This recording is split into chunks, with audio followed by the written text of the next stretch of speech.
YouTubers, this is another video from your friendly neighborhood reviewer Evelyn.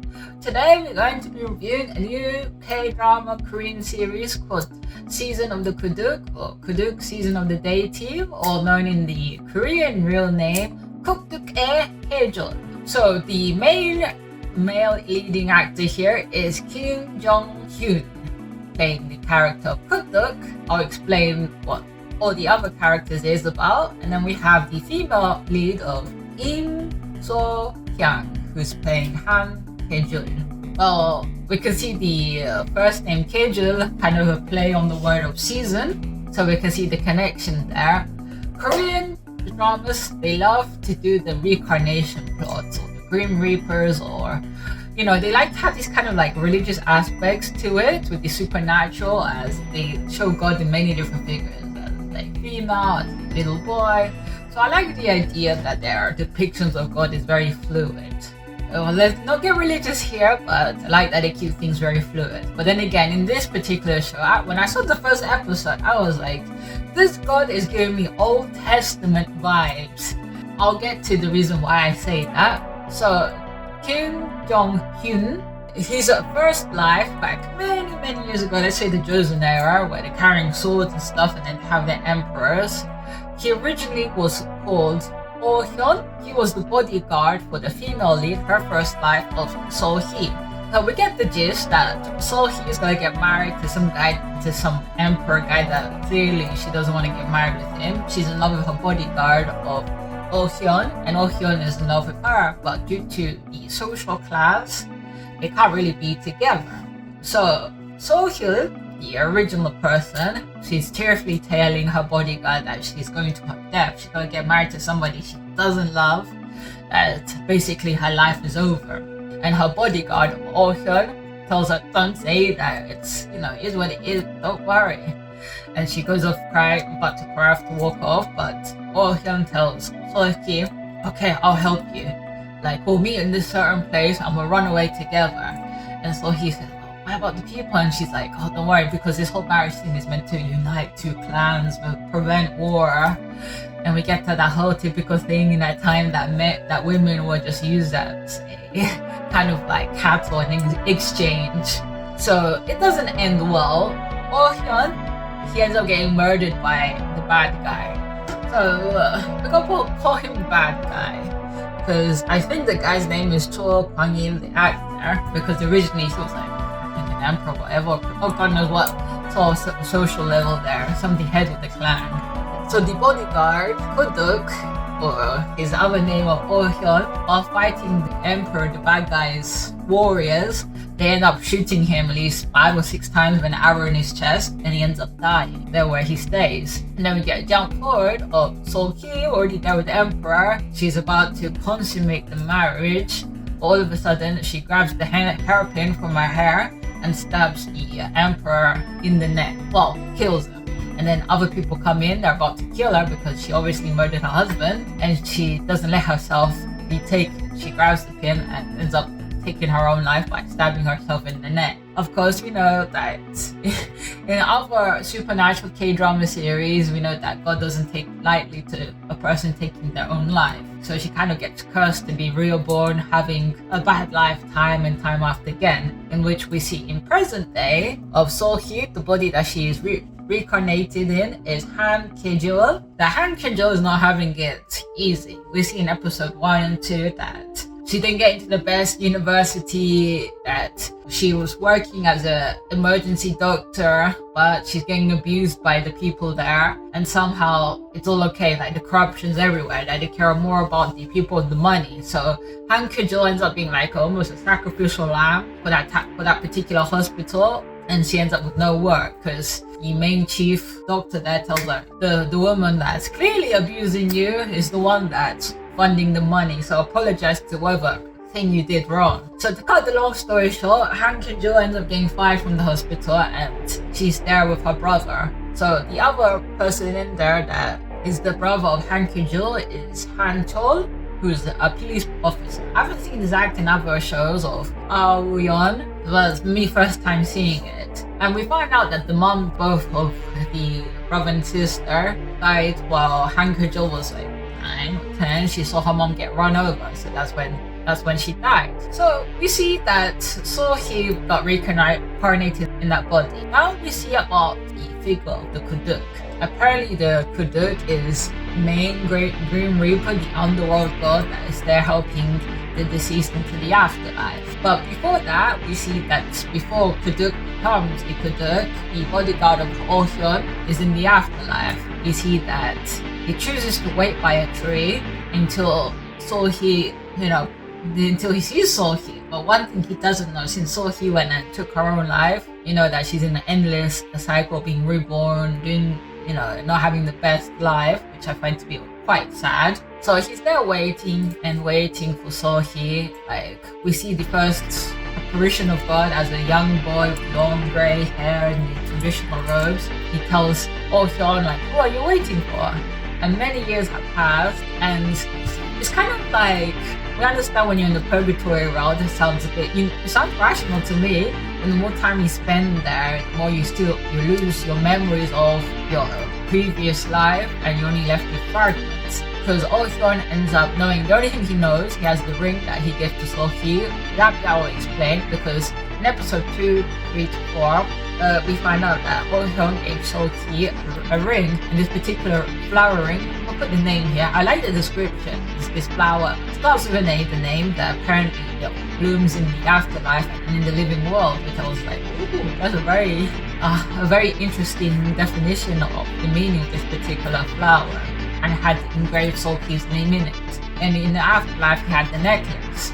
So he tells the god that he's waiting for her. And then the god's very angry, saying, you should go off to your next life, be washed clean of this previous life. But Oh-Hyun says, no, I'm not going to move. And then we get jump forward, where Han Kujul is leaving the hospital where she got fired, and then she sees this big fluffy white dog, and it's there raining at that time, and she ends up slipping, and then she pulls out into the sky for her mom to help her, because she's clearly going to break her neck. She ends up slipping down these stairs, and then we see the apparition of the Kuduk, aka Oh-Hyun, in which he ends up saving her. That to me was like, oh, okay, he's already appeared. Okay, so that goes by. When she ends up coming to her senses, it's not raining anymore, the blossoms have fell, and there's a ring that gets left behind. The idea is that the Kuduk, the role that Kim Jung-Hyun is playing, God went and condemned him for not listening to him, and he'll become the Kuduk, and he'll hear all the evilness of the world that will come to him like a poison, or the grudges, the dark desires, and every 99 years he'll go back to Earth in a human body and kill the worst criminals. That he won't have any choice. He'll be plagued with attacks of these immense voices of desires of murder, killing the victims, the desires of the victims against perpetrators. So coincidentally, from episode 2 onwards, Han Kujul ends up meeting Do Jing-un. Do Jing-un is a doctor in the place in which she's applying to, because we are montage that Han Kujul is applying to a different hospital, but none of them want to take her until she gets to this certain hospital called Pilsen Hospital, and she ends up meeting Do Jing-un because she recognizes him, saying that you're the one that saved me, leaving the ring behind, but she never gets to that conversation because she meets him in the interview room. Coincidentally, Kim Jong-un is playing a third character of Do Jing-un, and Lalo coincidentally looks exactly the same as the Kuduk and the bodyguard, so it gets a little confusing there. So we're going to jump to another story which I found interesting. So we see that all of the original lives that So-Hee and Oh-Hyun were in the Joseon area, they'll come back into play. This whole reincarnation plot is coming along, because the head of the hospital, Pilsun, is the emperor that died in the hands of So-Hee. So we see, the whole chain of events come about, and we found out that Do Jing-un is trying to uncover who killed his adoptive mom, because we find out that Do Jing-un was adopted. He came back to Korea, and he ends up finding out that he ended up operating on his mom without him knowing, because Do Jing is also a surgeon. But when he tried to see what was the reasons why she died, because initially there were some PAT scans that showed that I think that Do Jing's mom had cancer, but it got switched, and they kind of inadvertently ended up blaming him. And the witness to what went on with Do Jung's mother was Han Kajol, because in that time she was, I think, in the hospital, something along the lines. That bit got to me lost in translation. I think she was running away from this woman from episode 1 that was constantly abusing her, and she ends up hearing the conversation that the head of Pilsung Hospital had with another doctor, so she was the vital witness. And so Do Jung tries to get, manages to get Han Kajol the job in the hospital, but doesn't tell her the real reasons, because he knows that Han Kajol, through the security cameras, was there present to hear what the conversation was all about. So from episode 1 to 2, we see that Do Jung goes and convinces Han Kajol to, come forward as a witness. But before all of that can come about, exposing the corruption in the hospital, the head of the hospital, Pilsung, gets Do Jung murdered. They push him off a building in which Han Kyo-jil's witness to the girl, because Do Jung was meant to meet her at the court so they can go and expose everything. And when he doesn't appear, she's like panicking, because if he disappears, she'll be left in the frame as a traitor for exposing certain things.